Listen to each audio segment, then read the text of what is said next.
Yang pertama adalah pengertian keseimbangan perusahaan. Keseimbangan perusahaan merupakan kondisi perusahaan yang mampu menjaga keseimbangan antara berbagai faktor yang mempengaruhi kinerjanya, seperti pendapatan, biaya, sumber daya, dan kepuasan pelanggan. Keseimbangan ini juga perlu untuk memastikan keberlangsungan perusahaan dalam jangka panjang.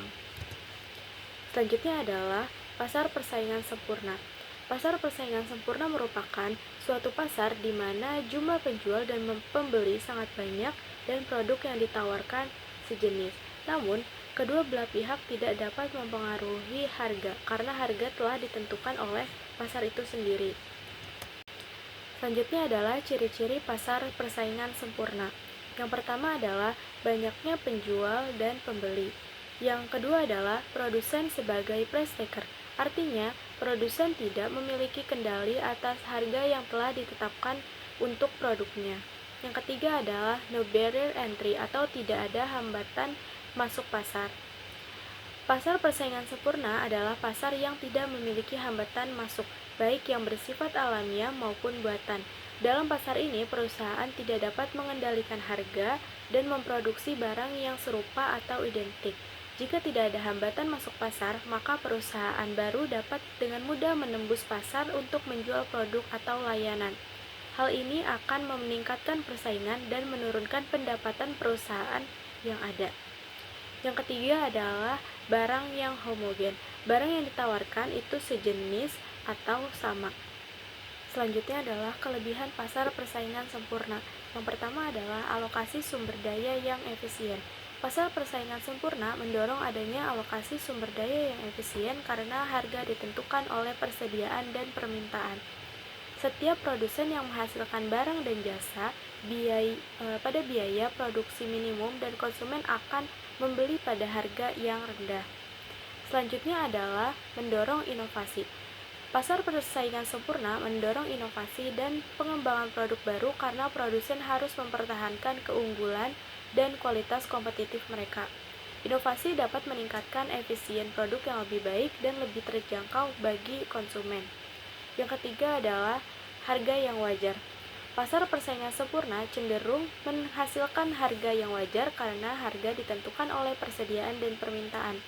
Konsumen cenderung lebih memilih produk yang murah sehingga produsen yang memasok barang dan jasa dengan biaya lebih tinggi, maka produsen lainnya akan kehilangan pasarnya.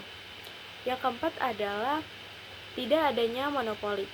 Pada pasar persaingan sempurna, tidak ada produsen tunggal yang dapat mempengaruhi atau mengendalikan harga pasar sehingga konsumen dapat memiliki pilihan yang lebih banyak dari berbagai produk dan merek.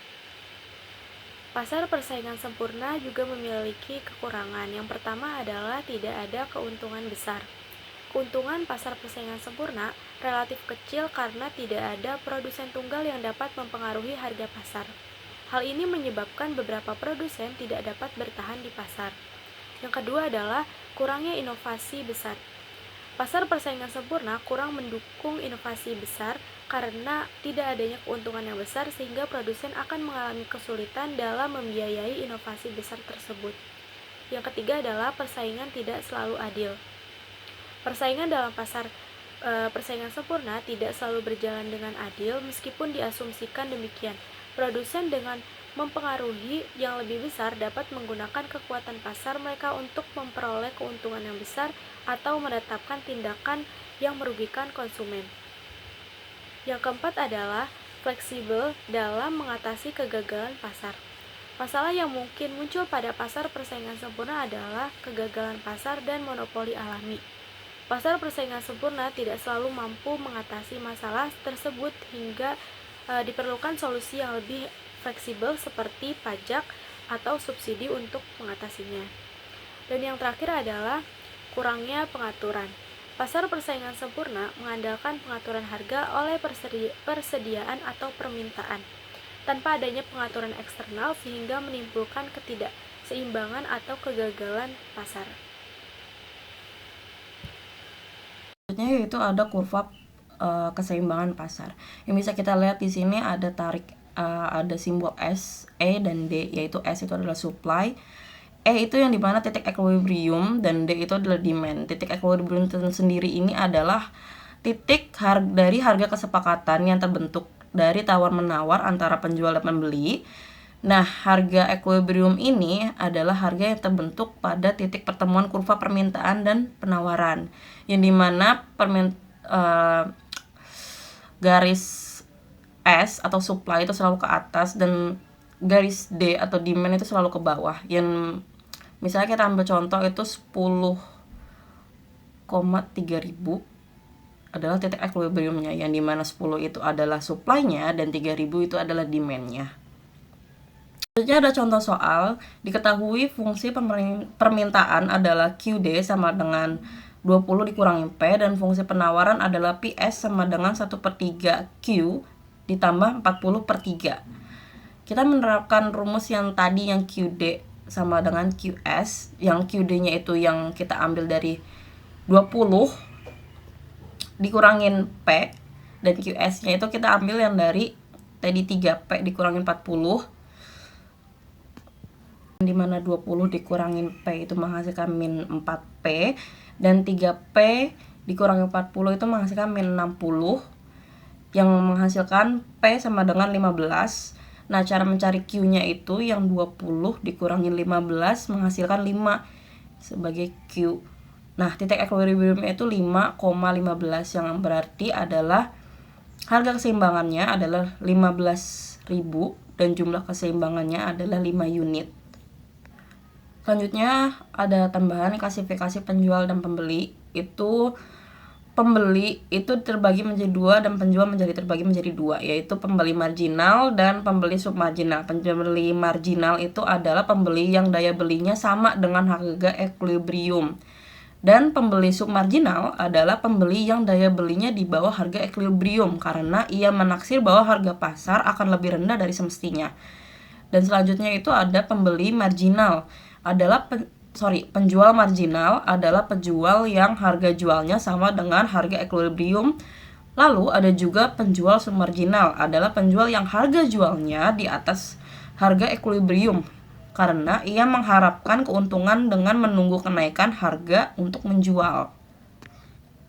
Ada pula penjual supermarginal, adalah penjual yang harga jualnya di bawah harga equilibrium karena ia mengharapkan keuntungan akan lebih banyak pembeli yang akan datang. Keuntungan yang dialami penjual supermarginal ini disebut premi produsen. Selanjutnya ada pasar persaingan tidak sempurna. Ciri-ciri pasar persaingan tidak sempurna. 1. Hanya terdapat satu atau beberapa penjual yang jumlahnya lebih sedikit dari pembeli atau ketidakseimbangan penjual dan pembeli. Kondisi ini menyebabkan penjual lebih memiliki kuasa di pasar. 2. Sulit untuk produsen atau penjual baru masuk ke dalam pasar karena pasar persaingan tidak sempurna hanya mampu dijalankan pihak tertentu. 3. Barang dan jasa yang ditawarkan bervariasi, tetapi akan sulit untuk mencari barang substitusinya karena minimnya kebebasan untuk berpartisipasi dalam pasar membuat ketersediaan atas pengganti produk dengan fungsi dan manfaat yang sama sulit dicari. Selanjutnya, kelebihan pasar persaingan tidak sempurna. 1. Pasar persaingan tidak sempurna dapat mendorong perusahaan untuk berinovasi. Dengan adanya pasar ini juga menciptakan produk dengan fitur dan kualitas yang berbeda sehingga dapat memberikan pilihan yang besar bagi konsumen. 2. Potensi keuntungan dengan adanya pasar persaingan tidak sempurna juga semakin tinggi. Hal ini karena perusahaan memiliki peluang untuk mencapai keuntungan yang lebih tinggi dengan adanya kekuatan pasar yang lebih besar. Kekurangan pasar persaingan tidak sempurna. 1. Membuat kontrol harga menjadi tidak adil. Kerugian kesejahteraan bagi konsumen. Karena pasar persaingan tidak sempurna bisa menghasilkan kekuatan pasar yang tidak seimbang. 2. Seringkali mengalami alokasi sumber daya yang tidak efisien. Hal ini karena kekurangan persaingan yang mendorong perusahaan untuk menggunakan faktor produksi dengan cara yang kurang efektif. 3. konsumen lebih sering menghadapi harga tinggi namun dengan kualitas rendah. Hal ini karena kurangnya persaingan yang membatasi kekuasaan pasar perusahaan. Selanjutnya, jenis pasar persaingan tidak sempurna. 1. Pasar monopoli, yaitu pasar yang hanya dikuasai oleh satu penjual atau produsen. Contohnya, pasar perusahaan minyak bumi dan gas alam, serta perusahaan negara. 2. Pasar oligopoli, yaitu pasar yang dikuasai oleh beberapa penjual atau produsen. Contohnya, pasar industri motor, rokok, baja, dan sebagainya. 3. Pasar monopolistik, yaitu pasar yang memiliki banyak produsen yang menghasilkan produk-produk yang diferensiasi. Contohnya rumah makan, tukang cukur, hingga perusahaan angkutan.